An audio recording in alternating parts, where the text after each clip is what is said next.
What's going on, guys? It's Jimmy here. Welcome to our daily show where we discuss the fourth stimulus package update, your stimulus check update, daily news, everything going on here in our country, in Washington, D.C., everything you need to know about on a daily basis, the economy, money, investing, the stock market, everything going on here in our country. If you're new to our YouTube channel, make sure to subscribe down below. It's completely free to do so. You got to literally click the subscribe button. New videos come out here every day at 10 a.m., 3 p.m., and 8 p.m. Eastern Standard Time. If you find these videos helpful, don't forget to hit the like button for us down below. We got a lot to cover here, including the Republicans trying to bring Senator Joe Manchin and get him to switch parties. Yeah, there's a lot to cover here, so let's just jump right in. The FDA has now authorized a second pill, first from Pfizer, second now from Merck here, both within 24 hours here. So this is a second pill to combat the virus, two of them. So from Pfizer and from Merck here, both authorized here within 24 hours. These are pills that you take after you catch the virus. So this is good because we have some treatments now that, there's not very many treatments after you catch the virus. And, well, now there will be some more. The FDA on Thursday authorized a COVID treatment from Merck, marking the second pill to become available to fight the virus. This authorization is more limited than the one on Wednesday for Pfizer for the Pfizer pill. The FDA authorized the Merck pill developed with Ridgeback Biotherapeutics for high-risk adults for whom alternative COVID-19 treatment options authorized by the FDA are not accessible or clinically appropriate. That is, if other options are not available, the Merck pill can be used. That limitation reflects that the Pfizer pill has demonstrated significantly stronger results in trials. The Pfizer pill was shown to reduce the risk of hospitalization or death in high-risk patients by 89%, while the Merck pill had a 30% reduction. The problem here is that supply.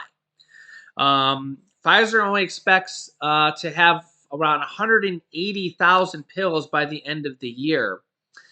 Merck is expected to be in greater supply early on, though. The White House said Wednesday that 3 million courses of the pill would be available in January compared to 260,000 in January. That's not a lot, considering that 100 and some thousand people are testing positive every single day for the virus. Yeah. So the FDA says, quote, today's authorization provides an additional treatment option against the virus in the form of a pill that can be taken orally.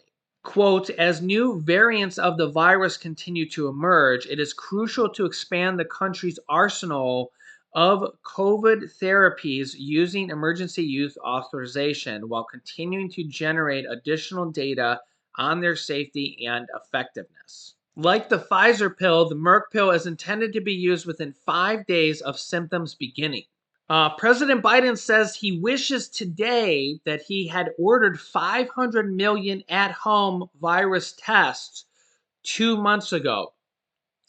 They have announced, about a day or two ago, that they are ordering 500 million, so 500 million at-home virus test kits that they're going to be distributing for free to Americans. And they're going to be doing this through a website that they have not yet set up. So I will keep you up to date here when they set this up and what the website is going to be. 500 million is a lot, but remember that there's 330 million people here in the United States. So that's only a little bit over one per person. Okay, so they're gonna need to order more.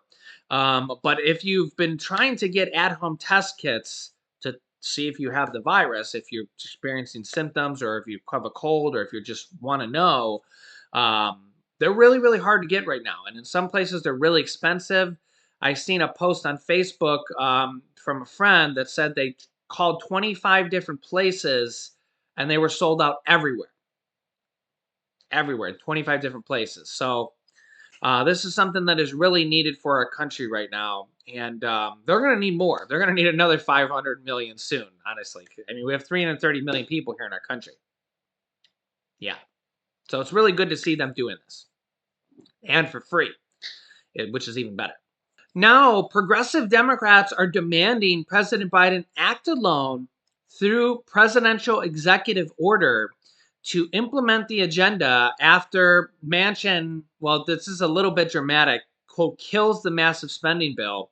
And it's really not the case now, as President Biden has said he has talked with Joe Manchin, and President Biden, his words, I don't have his exact quote here, but he has said that they're going to get the job done, is what President Biden has said here. I actually think I have a quote here in this next clip I'm going to show here. But progressive Democrats are demanding Biden to pass stimulus, possibly stimulus checks, pieces and parts of stimulus packages through executive action. You can see here, House progressives are calling on President Biden to use his executive power to implement parts of Democrats' massive legislative agenda, which stalled out in the Senate this month when Senator Joe Manchin said he cannot vote for it unless changes are made.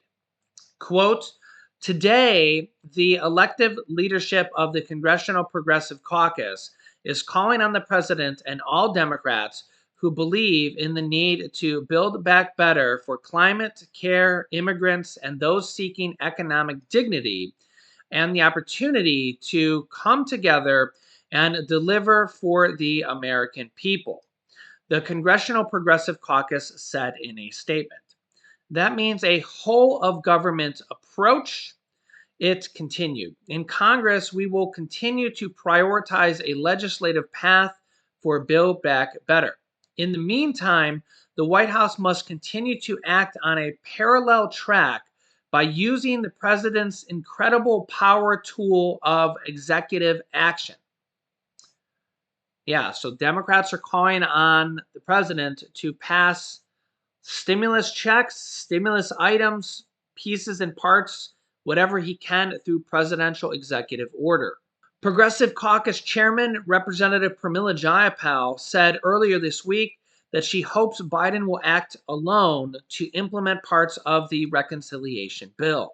She says, quote, there's too much at stake and there is a very powerful tool in the president's ability to take executive action, she says. White House Press Secretary Jen Psaki said Monday that the White House hasn't had significant conversations on taking executive action regarding the bill yet, but did not take the option off the table. We have used executive authority and executive action for a range of steps to make a range of progress, and the president has not hesitated to do that. The benefit of legislation is obviously it makes it permanent, so there's a lot of value in that. Meanwhile, the battle for Senator Joe Manchin is happening right now, and President Biden says that he's going to get a deal done with Senator Joe Manchin, and Republicans are trying to woo Senator Joe Manchin to come over to the Republican Party, which could happen. Check this out. President Biden still hopeful Joe Manchin will come around despite the West Virginia senators' stunning rejections of his party's spending plan. So did Senator Manchin break his commitment to you? Senator Manchin and I are going to get something done. Thank you. So, but as Manchin faces backlash from Democrats, some Republican lawmakers have a solution. He doesn't fit well over there. We certainly welcome him to join us if he were so inclined. We would welcome him with open arms in our party. I hope he does. I've asked him to. I really believe he would be happier in the Republican Party. And Jeff Van Drew would know that he did. He switched, as did the governor of West Virginia. Let's bring in Republican Congressman Mike Gallagher. Congressman, always great to see you. Do you think there's a shot at changing his mind, especially with the backlash that he got for standing up for his state? Well, I think it's unlikely. It is Christmas, so anything's possible, but I suspect even Santa is not that generous to us. Maybe the only thing that could convince him to switch or register as an independent and caucus with the Republicans, which is far more likely, is if the left, the far left, continues this relentless demonization of Joe Manchin. And I do think, I was listening to your segment about Aaron Rodgers, and obviously, I represent Titletown USA here. I do think that issue illustrates just how authoritarian the modern left is right now, and not open to free speech or dissent of any kind. And I think that relentless pressure turns off a lot of people who may not be card-carrying Republicans, are simply patriotic Americans that want to speak their mind and don't feel like, the science is settled on every single issue and we have to genuflect to the patron St. Anthony Fauci every single day. So maybe that convinces him, but I think it's unlikely. I suspect Mitch McConnell has offered him every single committee chairmanship that exists in the United States Senate. And one of the examples of what you're saying, Bill Maher, as liberal as it gets, but he sounds like he's doing Tucker Carlson's monologue sometimes. Meanwhile, just keep in mind, no high-fiving or dancing in the end zone yet. Evidently, Manchin did propose universal pre-K, an expansion of the Affordable Care Act, hundreds of billions in green energy dollars spending, and a totaling of $1.8 trillion, and they rejected it. If they go back and accept it, all of a sudden it'll look as though Joe Biden got his socialistic agenda. So the Republicans are trying to bring Senator Joe Manchin over to the Republican Party. Here's a Democrat. Well, Bernie Sanders is actually an independent. He's actually labeled as an independent, but he caucuses with the Democrats. He votes with the Democrats generally. Here's Senator Bernie Sanders' thoughts on Senator Joe Manchin. And remember that Senator Bernie Sanders is the Senate budget chairman. He's the person basically in charge of the Build Back Better package, and he's the person in charge of the reconciliation process. Joining us now live is Vermont Senator Bernie Sanders, who, of course, is chair of the Senate Budget Committee. Senator, it's a real pleasure to have you with us tonight. Thanks for making time to be here. My pleasure. Covering this from the outside, it has felt like sort of a chronicle of a death foretold, because it has felt like Senator Manchin has been sort of feeding the prospect that this would pass and that he could get to yes, just enough to keep the attention on himself, frankly. And I don't mean to speak derogatorily of him in personal terms, but it has felt like he's just enjoyed all the attention. He's enjoyed being asked every day. He's enjoyed all of the, sort of tea leaf reading about his feelings. I don't know how you plan to get around that, but I also don't know how putting him on the line and making him vote for it. I'm sure he's going to vote no if it comes up to the floor in January. I don't know how that will move him either. Well, this is not only Mr. Manchin, and it's not only these policies which are so important to working families. It is about the Democratic Party trying to restore faith with the American people that they actually stand for something. What has been really painful about this whole process, to my mind, Rachel, is not only the dragging on of these so-called negotiations, it is that the American people don't know where we are at. Do we have the guts to take on the drug companies who are spending over $300 million in lobbying right now?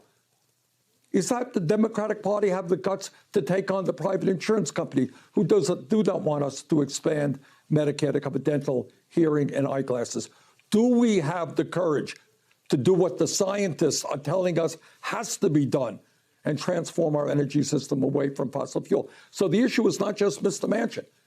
I mean, it would be really, really, really sad, and someone would work really hard on this, if we were not successful. But it would be even sadder if the American people said, these people stand for nothing. Not only can't they get anything done, they don't believe in anything. They don't have the guts to take on the powerful special interest. And I would prefer us to be able to say, look, we tried. And we had all of the Republicans bought off by the big money interests. We had 2 Democrats who couldn't stand with us. Give us more Democrats, and in the first week of a new Congress, we will pass this. That's better to me than just to be negotiating forever and standing for nothing.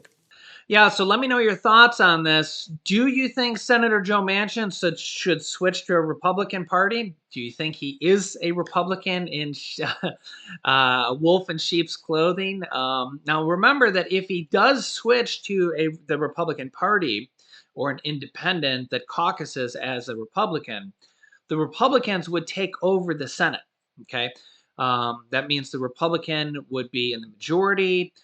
Chuck Schumer would no longer be the Senate Majority Leader. Mitch McConnell would become the Senate Majority Leader once again. And the Republicans would be in the majority. The Republicans would be able to pass bills with the reconciliation process, and they would have the majority. So they would actually be in control of the Senate with 51 votes. Okay. So if Joe Manchin switches, which he can actually do midterms. Anybody could switch at any given time. They're not locked in, even though they're locked in for 6 years as a senator. They can switch party affiliations. Remember, just yesterday we had somebody from the House of Representatives, Van Pelt, and he switched from the House of Representatives because he was a Democrat that switched to a Republican. He said that he didn't like the way the Democrats pushed him to vote for impeachment on Trump, and he switched parties in the House of Representatives. So anybody can switch parties. They can switch to be an independent. They can switch from a Republican to Democrat or Democrat to Republican. So they can switch parties if they want to. That's just their own kind of personal opinion. And we've had that in the past where people switch from Democrat to Republican, from Republican to Democrat, or to independent. And if they're independent, then they can choose which way to vote or which way to caucus. So that is a possibility, and that has happened a lot in the past. So let me know your thoughts in the comments. Do you think Joe Manchin will switch? Again, we literally just had somebody in the House of Representatives switch here not long ago, just a few months ago. And do you think he will switch? Do you think he'll stay with the Democratic Party? Do you think he'll switch to independent? Do you think he'll switch to Republican? Do you want him to switch? Yeah, it's an interesting situation because it's a 50-50 Senate right now. So there's really a lot at stake. If it wasn't a 50-50 Senate, it wouldn't make so much of a difference. If it was, 53-47, then it would be 52-48, and it really wouldn't make that much of a difference. But because it's 50-50, it's a literal game changer. It's a massive, massive difference. That one single vote, that one single person makes a huge, huge difference. President Biden spoke with him via phone, think within the last 24 to 48 hours or so, and President Biden says that they're going to be able to come to terms. Republicans say they're going to be able to swing him over to their party. So it'll be interesting to see what happens here. So let me know your thoughts in the comments down below. Make sure to subscribe down below if you haven't yet. Join our family of subscribers. It's completely free to do so. Literally just click subscribe. All it does is make it so you won't miss out on our videos going forward.